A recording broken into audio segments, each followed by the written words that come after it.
So hi, I'm Kind Santiago and I'm a MMA, a Multimedia Arts graduate. ID 112, so medyo matanda na rin, and I graduated in Benilde June 2016. Top spots, sige. Sa MFC building, so it's in TAF campus. Before, during my time, doon lahat nangyayari ng yung mga orgs, doon sila nagtatambay, doon din yung mga offices before.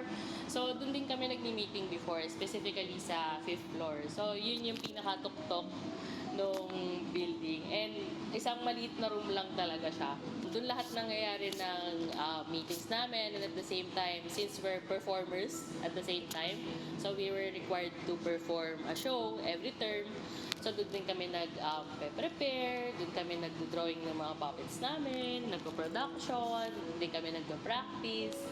So it really holds a lot of memories for me. Besides doing the org work, andun yung bonding with my org mates as well. And one of the most memorable din, of course, would be yung performance places. Be on Black Box, 6th floor, dito sa DAC. And also yung ARG Theater, which is on the 5th floor sa main campus. So for me, very memorable siya kasi every production, like, whole day yung ini-spend namin doon to prepare, to practice, and to perform. At least 2 to 3 shows a day.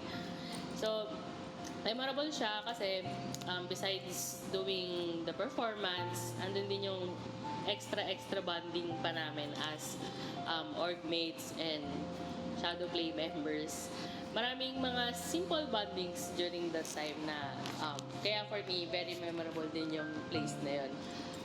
Siguro ngayon na naaalala ko or nare-relieve ko siya in my mind while doing this interview.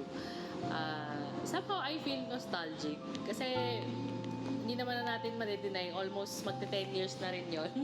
And I feel very very happy talaga in general.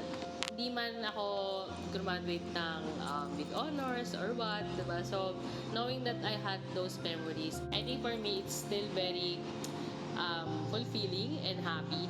And at the same time, I was able to carry kung ano man yung mga learnings and experiences ko during that time in college with what I do right now sa work. So overall, it's very happy, and I really do feel thankful talaga. Ayun talaga yung pinaka top talaga na nararamdaman ko kasi I wasn't supposed to be here talaga. And yun lang, nataon na it was sort of a miracle in a sense. Miracle. Diba? Parang gano'n, medyo naging miracle siya for me na I was able to go here without spending too much.